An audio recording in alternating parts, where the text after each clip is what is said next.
बिस्मिल्लाहिर्रहमानिर्रहीम। Hello, welcome back to my channel chemistry zone. आज जो हम नया टॉपिक पढ़ रहे हैं, नया तो नहीं है ये, साथ में हमारे पास रिमेनिंग पार्ट है। पिछली जो वीडियो हमने पढ़ी थी उसमें हमने क्या चीज़ पढ़ी थी, हमने ये चीज़ देखी थी कि हमारे पास जो बोहर था उसने एक्सप्लेन किया था एटम का स्ट्रक्चर के ये एज अ पार्टिकल जो है इलेक्ट्रॉन काम करता है। एटम के स्ट्रक्चर में उसने जो सब एटॉमिक पार्टिकल इलेक्ट्रॉन है उसका कहा था कि ये एज अ पार्टिकल काम करता है। अच्छा, सबसे इंटरेस्टिंग बात जो थी, हम सब एटॉमिक पार्टिकल में इलेक्ट्रॉन को क्यों ले रहे हैं बार बार, इसमें इतनी दिलचस्पी क्यों जाहिर कर रहे हैं, क्योंकि हमारे पास ये रिवॉल्व करने वाली चीज़ है, ये बाहर है, ठीक है, ये ऑर्बिट्स में होता है और डिफरेंट ऑर्बिट्स में फैला होता है, तो इसकी जो है ज़्यादा दिलचस्पी वाली चीज़ें हैं इसमें, इसीलिए साइंटिस्ट भी काम करते गए इस पे।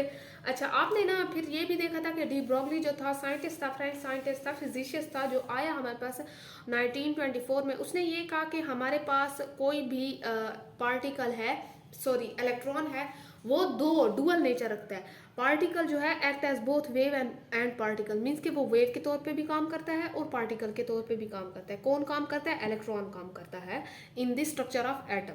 यहाँ तक बात क्लियर है। अच्छा, फिर हमने ये देखा कि अगर वो वेव के तौर पे काम करता है तो उसमें कुछ करेक्टरिस्टिक भी होंगी।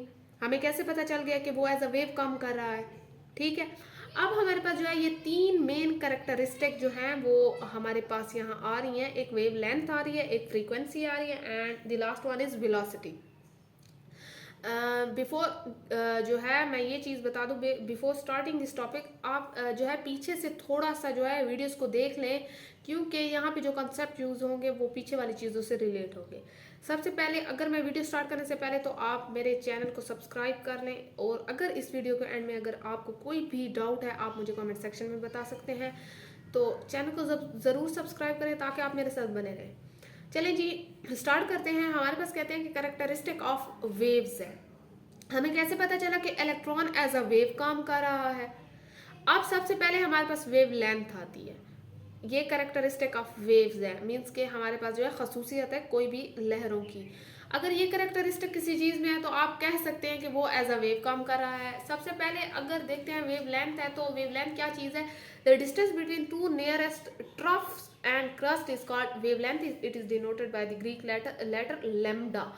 आप लेमडा को लैम LAMBDA लिख सकते हैं, लेमडा ऐसे भी, ये मैंने नहीं लिखा लेकिन आप लिख सकते हैं, ठीक है। अब वो कहते हैं कि अगर कोई भी आपके पास वेव जो है, ये डायग्राम आप देख सकते हैं, ये आपके पास एक वेव बनी हुई है, तो इसके ये जो आप सबसे मैक्सिमम हमारे पास पीक्स हैं इसे हम क्रस्ट कहते हैं, और जो सबसे मिनिमम लोएस्ट पीक्स हैं हम इन्हें ट्रफ कहते हैं। अब दो सक्सेसिव क्रस्ट के दरमियान या दो सक्सेसिव ट्रफ के दरमियान आपके पास जितना भी डिस्टेंस होता है that is wave length, that is represented by lambda, ठीक है। अब हम इसे कहते हैं कि हमारे पास, अच्छा नियरेस्ट की बात की गई इसके साथ ये वाला है ना, तो आप इसका और इसका नहीं बल्कि नियरेस्ट का देखेंगे तो ये वेव लेंथ है। यहाँ पे आप इसका यूनिट देखते हैं, सेंटीमीटर में भी आ सकता है, एंगस्ट्रॉम में भी आ सकता है। आपको पता है कि एक एंगस्ट्रॉम किस चीज़ के इक्वल है? वो अगर सेंटीमीटर में करेंगे तो 10⁻⁻8 है, अगर मीटर की बात करेंगे तो 10⁻⁻10 है, ठीक है। यहाँ पे अब जो है वो कहते हैं it is equal to the speed of wave travelled in medium divided by it frequency.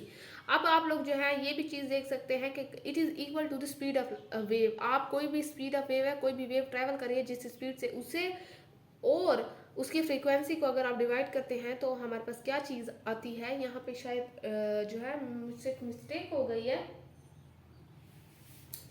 यहाँ पे आप लोग जो है मिस्टेक ठीक कर लें कि हमारे पास जो है वो क्या चीज़ कह रहे हैं कि मीडियम डिवाइडेड का साइन यहाँ पे नहीं है, तो हमारे पास स्पीड ओवर फ्रीक्वेंसी है। यहाँ तक बात क्लियर है?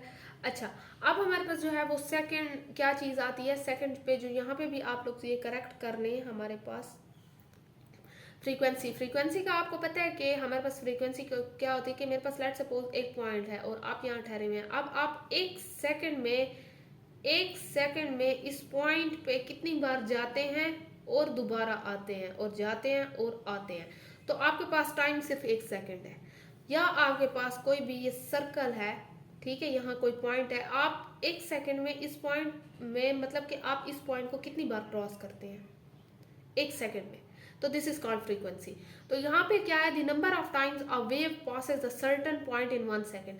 मतलब कि कोई भी लहर है, लेट सपोज यहाँ कोई भी लहर है, वो एक पॉइंट को कितनी बार हमारे पास जो है वो क्या कर रही है, सर्टेन पॉइंट को ट्रैवल कर रही है या पास कर रही है 1 सेकंड में, तो हम उसे कहते हैं ये उसकी फ्रीक्वेंसी है कि ये 1 सेकंड में इतना पास कर गई है, is known as the frequency of wave. It is denoted by Greek letter nu. हमारे पास जो है ये थोड़ा सा ऐसे करके लिखते हैं, न्यू जो होता है। It is unit of hertz. आपने हर्ट्ज का यूनिट सुना है ना, HERTZ।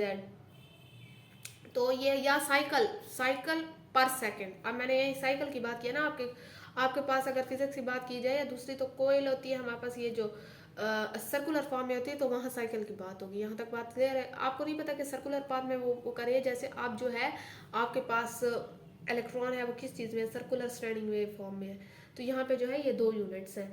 आप लोग देख सकते हैं इसका फार्मूला हमारे पास क्या है कि frequency is equal to 1 time जो है वो यहाँ पे है। टी जो है, बड़ा टी किस चीज़ के लिए रिप्रेजेंट होता है, वो टाइम के लिए होता है। और वो टाइम किस चीज़ के लिए बता रहे हैं कि कंप्लीट 1 साइकिल, वो टाइम जिसमें आप 1 साइकिल कंप्लीट कर सके, मीन्स कि आपने ये पूरा 1 साइकिल कंप्लीट कर लिया, तो दैट इज कॉल्ड टाइम।